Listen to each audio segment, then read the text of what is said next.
Welcome to a new deep dive from the podcast AI Unraveled, created and produced by Etienne Newman, a senior software engineer and passionate soccer dad from Canada. If you're finding these explorations into the world of artificial intelligence valuable, please do take a moment to like and subscribe to the podcast on Apple. It really helps. Today, we're tackling, well, quite a fascinating batch of recent AI news.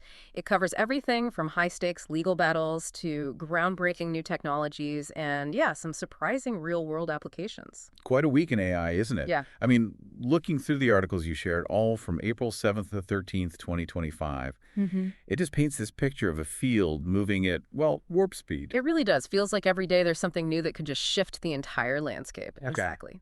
So our mission with this deep dive, as always, is to cut through the noise, extract the most important insights for you. We help you understand the key trends, potential ripple effects, and maybe uncover a few of those aha moments hidden in all this info. That's good. Where should we start? Okay, let's dive right in. It looks like the legal showdown between former OpenAI staff, who are, interestingly, backed by Elon Musk, and OpenAI itself. Well, it's really heating up over that whole for-profit transition. Yeah, that's a big one. What's really the heart of this legal battle is a pretty fundamental question about the purpose of these leading AI labs, right? These former employees are arguing that OpenAI's shift to a for-profit model basically betrays its original commitment. The whole develop AI for the benefit of humanity mission. Precisely. Not just for financial gain. And it raises this crucial point. Can the pursuit of profit, especially at this scale, truly coexist with those lofty ideals of creating AI for the greater good? Yeah. I mean, this case could set a major precedent for the entire industry. It's that classic tension, isn't it? Mission versus money. The article even suggests that the original nonprofit structure was actually used to attract talent. So their worry now is that the bottom line might start influencing critical decisions, particularly around AI safety. And OpenAI is, well, vigorously defending its position, as you'd expect. They argue that the for-profit structure was absolutely essential to secure that massive $40 billion investment. I mean, that's a truly staggering amount of capital. You need that kind of money for this level of research, presumably. That's the argument. It fuels the kind of cutting-edge AI research they're doing. Hmm. They also insist that the nonprofit arm isn't going anywhere, that it will not only continue to exist, but will actually benefit from this financial influx, allowing it to pursue its original mission with, theoretically, greater resources. It's a high-stakes argument on both sides, then. The ex-staffers fear safety gets compromised for shareholder interests, while OpenAI claims this is the best way to build, the best-equipped nonprofit the world has ever seen. That's a pretty bold vision. It is, and it forces us all to consider. As AI gets increasingly powerful, more influential, how do we ensure ethical considerations stay central? Even when these immense commercial pressures are building, this legal fight could be a defining moment in shaping that balance. And adding another layer to this whole complex situation, OpenAI has now countersued Elon Musk himself. It sounds like the legal gloves are completely off now. Indeed. OpenAI's countersuit alleges unfair competition, even accuses Musk of actively trying to interfere with their business relationships. They're even referencing a purported $97.4 billion takeover bid. Wow, $97.4 billion. Imagine the AI landscape if that had gone through. That would have been a seismic shift, absolutely. And what's particularly revealing, maybe even a bit eyebrow-raising, is the claim that internal emails from way back in 2017 show Musk himself was advocating for a for-profit conversion. But under his control. Exactly, under his control. That certainly paints a different picture than his current public stance on the whole issue, doesn't it? It really does. So we're getting this real glimpse behind the scenes, and it seems like there are very different narratives emerging. Okay, so there's a jury trial potentially in March 2026, but also maybe an expedited trial this fall.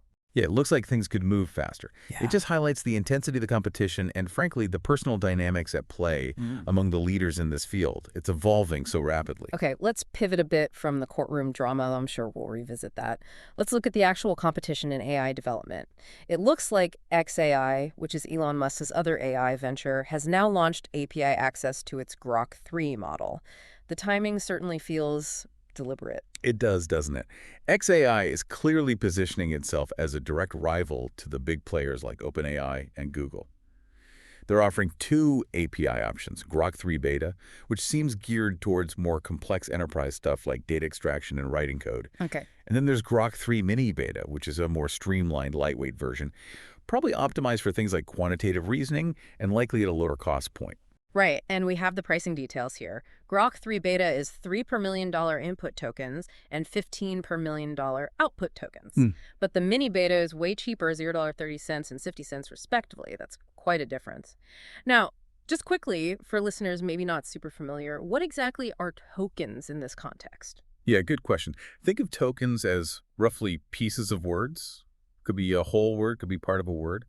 When you use these AI models, the input you give your questions, instructions, and the output the AI generates, it's all broken down into these tokens. Okay, so the pricing reflects the amount of text going in and coming out? Exactly. It essentially reflects the volume of text you're processing. Hmm. This tiered pricing lets XAI try and attract a broader range of users, from big companies with really demanding needs to maybe smaller developers who need something more budget-friendly. That makes sense. Catering to different scales of use. Okay, meanwhile, OpenAI isn't just sitting back. We're hearing about their upcoming launch of GPT 4.1. That's another major iteration, coming pretty quickly after GPT 4.0, actually. It is. And what's particularly exciting about GPT 4.1, or at least the promise of it, is these enhanced multimodal capabilities. It's expected to handle audio, vision, and text all in real time. That would be a significant leap, towards AI that interacts with the world more naturally, more integrated. Like having a real conversation with an AI that can see what you're showing it, hear you, and respond instantly. That's the idea. Imagine that. And it sounds like there will be smaller, more efficient versions too, GPT 4.1 Mini and Nano, along with new reasoning models called O3 and O4 Mini. It's like a whole family of new AI brains coming. Yet there might be a catch. Well, potentially. OpenAI CEO Sam Altman has mentioned potential capacity challenges. This suggests we could see some delays in the launch or maybe even experience service disruption slowdowns as they try to manage the huge demand for their current models while rolling out these new, even more powerful ones. Right. Scaling these things globally is a massive challenge. It's a huge undertaking, yeah. Yeah. Okay, speaking of major players, Meta is also stepping hard into the ring. They've released their Llama 4 models called Scout and Maverick, and they're making some pretty bold claims about performance. That's right. Meta's positioning these, especially Maverick, as outperforming OpenAI's GPT-4o and Google's Gemini 2.0 Flash in key areas like reasoning and coding. That's a significant claim. Definitely something the research community will be watching closely. Oh, yeah. They'll want to validate that. It just underscores how fierce the competition is getting between these tech giants. And Llama 4 Scout is apparently designed to be really efficient, supposedly able to run on just a single NVIDIA H100 GPU. That kind of efficiency, well, that could be a real game changer for making these powerful models more accessible, couldn't it? Absolutely. Lowering the computational cost, the barrier to entry for running advanced AI, that's key to democratizing access and sparking innovation across more applications, more devices. And they're not stopping there. They're also working on Llama 4 Behemoth. Behemoth. Sounds big. Sounds massive. And the goal is ambitious. Outperform even the next generation models like GPT 4.5. Wow. And all these Llama 4 models use something called a mixture of experts architecture, or MoE. Can you break that down a bit for folks who aren't super technical? What is it? Why does it matter? Sure. Imagine instead of one person trying to know absolutely everything, you have a team of specialists, each expert in their own field. That's kind of how MoE works in AI. Okay. Instead of one giant neural network processing everything, you have multiple smaller expert networks inside the larger model. For any given input, the system routes the task to only a few of these relevant experts. Ah, so it doesn't activate the whole huge model every time. Exactly. This makes the model much more efficient computationally. Faster processing, potentially lower running costs, hopefully without sacrificing too much overall intelligence.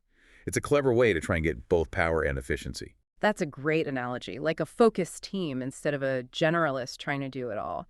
And these Llama models are already being integrated into Meta's huge platforms, WhatsApp, Messenger, Instagram Direct. That's like instant access for billions of people. Precisely. It's a very strategic move by Meta, weaving AI right into the fabric of their social media ecosystem. It could really change how people interact on those platforms. Now, we're also seeing interesting developments coming out of China. DeepSeek and Tsinghua University working on self-improving AI models. That sounds like a step towards maybe more autonomous AI. What's particularly noteworthy there is their approach. They're combining different reasoning techniques to actively guide the AI models towards better alignment with human preferences. It's not just about making them smarter. It's about making them smarter in ways that are more beneficial, more aligned with what we value. That alignment research feels incredibly important. It's crucial, ensuring AI evolves positively. And just rounding out this look at the competitive scene, Anthropic introduced a new subscription tier, Claude Max. Seems like all these companies are trying different ways to cater to different user needs. Yeah, different pricing strategies emerging. Claude Max is $200 a month. Yeah, for up to 20 times the usage limits of their Pro plan. There's also a $100 option for 5 times the limits. This clearly targets those power users, right? People with really intensive AI workloads, researchers, content creators doing heavy lifting, complex analysis. It reflects how diverse the use cases for AI are becoming. Exactly, from casual users to these heavy-duty professionals. It also highlights the evolving economics of running these massive models. Computation cost and demand are really shaping these pricing structures. Okay, fascinating stuff. We're going to take just a quick pause here. I wanted to tell you about a fantastic resource, especially if you're looking to deepen your understanding not just of AI, but a whole range of crucial tech and business fields. Check out Etienne Newman's AI-powered Djamgatech app. It's designed to help anyone master an ACE over 50, that's 50 in-demand certifications. We're talking cloud technologies, finance, cybersecurity, healthcare, business, and a lot more. You can find all the app links conveniently right there in the show notes. Seriously, it's worth exploring if you're looking to level up your skills in today's market. All right, let's shift our focus now to another major player in the AI arena. Google. They've been incredibly busy rolling out AI advancements across, well, seemingly everything they do. Their AI video generator, VO2, is now rolling out on AI Studio. This sounds like a really powerful tool for content creators. It is indeed. VO2 can now generate 8-second videos. Okay, not super long yet, but at a respectable 720p resolution, 24 frames per second. I can do this from relatively simple or even quite complex text prompts. And there's pricing. Yep, $1.35 per second of video generated. It's another step towards making this kind of AI-driven content creation more accessible, for individuals and businesses. And Google's recent Cloud Next 2025 event. Wow, it was packed with AI news. It sounds like they're significantly beefing up their AI infrastructure and their model capabilities. Absolutely. The unveiling of Ironwood, their 7th-gen tensor processing unit, or TPU, that's a major highlight. 42.5 exaflops of processing power. It's an absolutely staggering figure. Can you put exaflops into context? It sounds huge. It is. An exaflop is 1 quintillion. It's a billion floating point operations per second. This kind of immense computational muscle is essential for training and running these increasingly massive, sophisticated AI models. It gives Google a significant edge in handling their AI workloads. And they've also announced enhancements to their main Gemini AI models, right? Gemini 2.5 and 2.5 Flash, bigger context windows, lower latency. Exactly. The context window, how much information the AI can kind of hold in its mind at once, seems to be a real battleground now. A larger window means more coherent, contextually relevant, nuanced responses because it remembers more of the conversation or document. And lower latency just means faster responses, which is always good. Critical for a smooth user experience, especially in real-time stuff. Another intriguing announcement from Google was this agent-to-agent protocol, A2A. This sounds like it could be quite significant for how AI systems interact in the future. It really could be. A2A is designed as an open standard. The idea is to allow different AI agents, even if they're made by different companies, to communicate and collaborate smoothly across various platforms. Think of it like setting up a common language, common rules for AIs to talk to each other. So like my email AI could talk to my calendar AI even if they're from different developers? That's the goal. They could discover each other's capabilities, coordinate tasks together, exchange necessary info, crucially, without needing to share all the underlying private data directly. It's about fostering interoperability in this growing ecosystem of specialized AI agents. Interesting. And the article mentioned it complements Anthropic's MCP. How do they differ? Right, so while both aim to make AI more connected and useful, they focus slightly differently. Google's A2A is mainly about how AI agents talk directly to each other.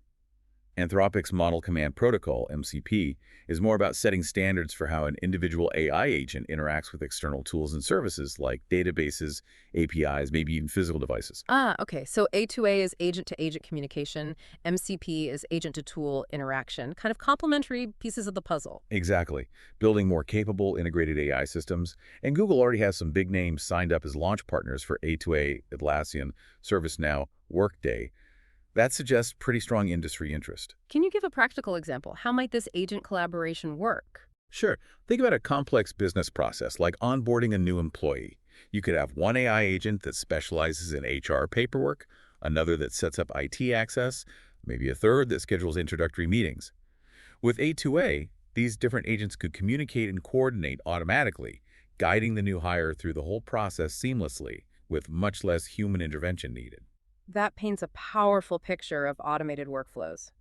Okay, speaking of AI in the real world, Samsung is finally launching its Gemini-powered Bally home robot. We've seen prototypes of this little rolling bot for a while now. It's finally hitting the market. Dolly is designed as a personalized AI home assistant. It can interact naturally, manage smart home devices, even project videos onto walls or surfaces. It's packed with features aimed at personalized help fashion advice, sleep optimization, things like that. Sounds a bit sci-fi. Autonomous movement, voice commands, plans for third-party apps. The smart home robot market seems to be properly kicking off. It is, and integrating advanced AI like Google's Gemini is what makes these robots potentially really useful companions, not just cool gadgets. Google also unveiled a brand new AI accelerator chip, Trillium TPU. The pace of hardware innovation here is just relentless. It really is. Trillium is a big leap. 4.7 times the peak compute performance and, maybe more importantly, 67% better energy efficiency compared to their previous TPU v5e. They achieved this with better matrix math capabilities, faster clock speeds, doubled memory, doubled interconnect bandwidth. All the technical goodies, and this is going into their AI hypercomputer in Google Cloud. That's the plan. They're clearly building a very robust, cutting-edge AI infrastructure. Developing their own custom silicon like this gives them a huge advantage in performance and cost for their massive AI workloads. Another interesting Google development, their AI mode can now answer questions specifically about images. That feels like a really natural evolution for search, doesn't it, in our very visual world? It does. By combining Gemini's intelligence with Google Lens's visual recognition, users can upload an image and ask the AI to understand what's in it, identify objects, even grasp relationships between things in the scene. It's a much more intuitive way to interact with visual information. And this is rolling out gradually through their labs program. Yeah, typical strategy. Get user feedback, refine it based on real-world use before a big public launch. Google's even bringing AI magic to that immersive Wizard of Oz show at the Sphere in Vegas. That sounds like a spectacular use case for AI and entertainment. It really does. They're using AI for tons of stuff. They're generating stunning 3D visuals, processing voice commands, even creating real-time scenes and effects for unscripted interactions during the show. It's a fascinating blend of top-tier AI and huge-scale entertainment, really pushing the boundaries of immersive experiences. Definitely pushing the envelope. And on a completely different note, a scientific breakthrough. Google's AI co-scientist apparently helped solve a decade-long mystery about a superbug in just 48 hours. That's incredible. This is a truly compelling demonstration of AI's potential in science. This multi-agent system, built on Gemini 2.0, was able to generate original hypotheses. It did this through a kind of debate and refinement process among the AI agents themselves, and remarkably, without relying on traditional gradient-based training methods. So it wasn't just crunching existing data, it was actually coming up with new ideas. Precisely. Multiple AI agents proposed different hypotheses for the superbug's behavior. Then they critically evaluated each other's ideas, held a sort of tournament to pick the best ones, refined those further, and even had a meta-review agent overseeing it all for rigor. Wow. It's a fascinating example of what they call test-time compute scaling. It really highlights the growing ability of these large language models to exercise judgment and generate novel solutions in really complex scientific areas. That's a powerful testament to AI as a tool for scientific discovery. It truly is. The fact it not only confirmed existing findings, but also proposed new, plausible explanations in such a short time. It's quite remarkable. It suggests a big shift in how science might be done in the future. Okay, let's shift gears now and look at AI in specific applications and tools. Canva seems to be expanding massively, adding AI image generation and a whole host of other AI features. AI is getting baked into everything creative and productive, it seems. Absolutely.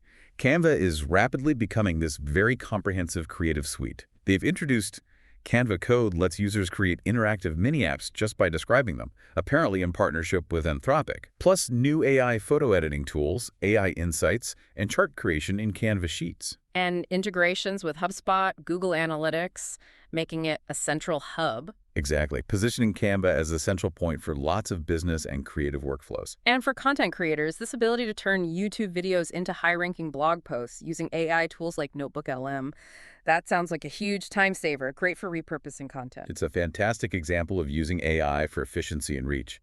The process involves transcribing the video, doing AI-assisted keyword research, prompting an LLM like NotebookLM to draft the post, then enhancing it. Streamlines what used to be a very manual process. We're also seeing platforms emerge specifically to help build AI tools like VI for AI voice assistants, lowering the barrier to entry for custom voice interfaces. VAPI really simplifies building and deploying custom AI voice bots. You can create them from scratch or use templates, choose your underlying AI model, pick transcription services, voice options, and crucially, integrate with other tools and APIs so the voice bot can actually do things based on commands.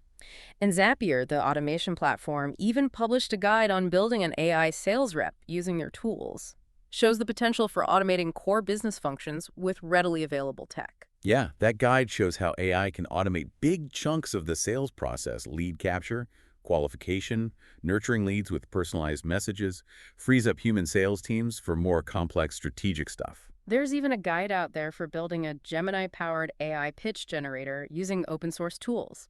With PDF export, that sounds incredibly useful for startups. It allows founders to quickly generate compelling business summaries and put them into professional-looking PDF pitch decks, all powered by LLMs. Can really streamline early-stage fundraising and business development. Okay, let's turn now to some of the perhaps less glamorous but equally important aspects, the ethical and practical considerations highlighted in recent AI news. There have been a few notable incidents. Yes, starting with one that was, well, somewhat amusing, but also makes a serious point.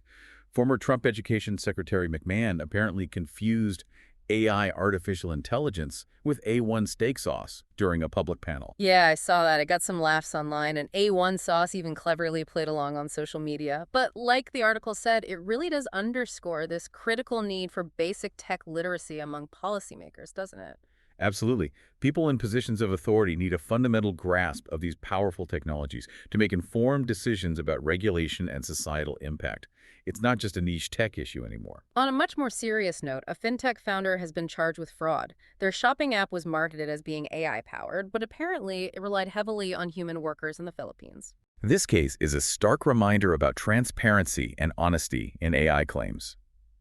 The app raised over $50 million, largely based on this AI premise, but the reality was a significant misrepresentation. Now the founder faces serious charges: securities fraud, wire fraud.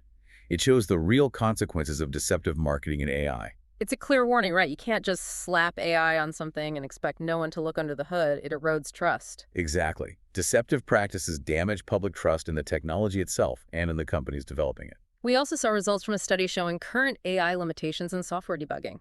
Even with impressive coding skills, LLMs still struggle with complex debugging. Right. The study tested several top LLMs, including Claude 3.7 Sonnet, on a benchmark called SWE Bench Lite. Even the best one only managed to fix just under half the debugging tasks. The researchers think it's because the AI lacks training data specifically on that sequential decision-making humans use when debugging complex code. So AI is a helpful coding assistant, identifying simple errors maybe, but human expertise is still crucial for those really tricky bugs. Precisely. It's not yet a replacement for skilled human engineers, especially for that intricate, often iterative, debugging process. Then there was a big survey of 4,000 AI researchers. It revealed this mix of high hopes and significant worries about AI's future impact. Yeah, lots of optimism about breakthroughs in healthcare, education, climate science, areas where AI could be transformative, but also substantial concerns about increasing inequality, the potential for mass misinformation, and a whole range of ethical dilemmas. And a consensus on needing better governance. A very clear call from the experts themselves for better governance frameworks and robust safety measures to guide AI development and deployment responsibly. The energy demand of AI is also getting more attention. Projections that AI data center energy use could quadruple by 2030, that's a staggering increase. It certainly highlights AI's growing environmental footprint. As models get bigger, deployment scales up. The energy required is becoming a major challenge. We need more sustainable infrastructure and more energy-efficient AI designs. On a more positive note, ethically speaking, MIT researchers developed a new way to protect sensitive training data. That sounds crucial for privacy. Yeah, this privacy-preserving technique could be incredibly valuable, especially for sectors like healthcare and finance dealing with sensitive info. It offers a way to use AI's power without compromising underlying data privacy, and apparently with minimal computational overhead, making it practical. We also had that strange incident with an AI-generated lawyer reportedly angering judges in a New York courtroom. Raises questions about AI in the legal system. The judge's reported frustration highlights real concerns about potential deception and misuse of generative AI in legal proceedings. It underscores the need for clear ethical guidelines and regulations for AI use in the justice system, ensuring accuracy, accountability, and integrity. And it's not just law. Fake job seekers using AI to flood hiring platforms. AI resumes, cover letters, even interview bots. That must be a nightmare for recruiters. It creates huge amounts of noise, makes it much harder for genuine candidates to get noticed, and harder for recruiters to find qualified people. It really emphasizes the need for better fraud detection and maybe new ways to verify candidates in this AI era. Meta also faced accusations of gaming AI benchmarks with Llama 4 Maverick. That kind of thing can really undermine trust and performance claims. The allegation is that the benchmark version might have been optimized differently from the public release. Meta denied intentional manipulation, blaming implementation bugs, but it definitely raises broader concerns about transparency and the integrity of benchmarking in the AI industry. Shopify's CEO made waves with a company-wide mandate for AI use and that new hiring policy. Basically, prove AI can't do the job before hiring a human. That's a strong statement. It's a very clear AI-first strategy, integrating AI into hiring, performance reviews. It signals a massive shift in how they see AI's role in their workforce, a bold move other companies will be watching. There were also reports, slightly strange ones, about Google allegedly paying some AI staff just to stay inactive, to stop them joining rivals. Really shows the intensity of the talent war. Using non-competes, financial incentives, to keep top AI talent on the bench. Yeah, it highlights just how fierce the competition is for experts in this crucial field. And somewhat controversially, the White House reportedly cited AI's energy demands to justify boosting coal production. That's bound to raise climate concerns. It's a complex trade-off, isn't it? Balancing the immediate growing energy needs of the AI sector against long-term environmental goals is a huge challenge. That justification will likely face a lot of scrutiny. And finally here, the End No Fakes Act is back, with support from YouTube and OpenAI, aiming to regulate deepfakes and protect voice likeness rights. This renewed legislative push reflects growing anxiety about misuse of synthetic media, deepfakes, and the need for legal frameworks to protect people's digital identities. Okay, let's turn to some exciting new AI features and products. One really interesting development. OpenAI is reportedly considering acquiring Jony Ive's AI device startup, IO Products. That could be a major move into hardware for them. It is. Acquiring IO Products, co-founded by the legendary former Apple designer Jony Ive and OpenAI's Sam Altman. That could mark a big strategic shift. They're reportedly working on an AI personal device, maybe screenless. Bringing in Ive's design genius and other ex-Apple folks would be huge. Microsoft's Copilot is also getting significant personalization upgrades, making it more intuitive, more helpful. Yeah, new features like memory for user preferences, actions to perform web tasks, Copilot Vision using your camera in real time, pages for deep research, and AI podcast creator deep research mode, all aimed at making Copilot feel more tailored to your specific needs and workflows. And Microsoft is embedding Copilot more deeply across its apps generally. Right, into Word, Excel, PowerPoint, Outlook, aiming to boost productivity with AI doing data analysis, content generation, task automation, right within the tools people already use. Midjourney, the AI image generator, released version 7, promising even more realism and coherence. Midjourney keeps pushing the envelope in AI visuals. Version 7 reportedly improves realism significantly, handles multiple characters in a scene better, and adds new personalization features for more artist control. NVIDIA is reporting big speed-ups for inference on Meta's Llama 4 models, making them faster in practice. Yeah, using their TensorRT LLM software and H100 GPUs, they're getting impressive gains up to 3.4x faster inference. That kind of optimization is vital for making these advanced models practical for real-time use. GitHub Copilot is introducing new limits and premium pricing, reflects the value and cost of these AI coding tools, I suppose. As AI gets more integrated into development, you see pricing models evolve to ensure sustainability. It's becoming a core tool. And Amazon unveiled Novasonic for hyper-realistic AI conversations. That sounds like a leap in voice AI quality. Novasonic is designed for incredibly human-like intonation, rhythm, emotional expression in AI speech. Could really change how we interact with voice assistants, making conversations feel much more natural and engaging. Finally, let's touch on some broader global AI trends. China announced a massive $8.2 billion AI investment fund. That's a clear statement of intent. A very significant state-backed investment. It's targeting domestic chip and robotics companies specifically, aiming to strengthen China's AI industry and cut reliance on U.S. chips.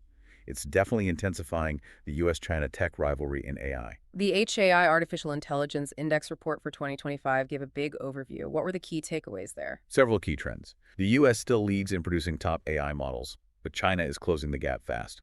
AI is getting embedded more into daily life. Business investment is strong. Global optimism about AI is generally rising, though with regional variations.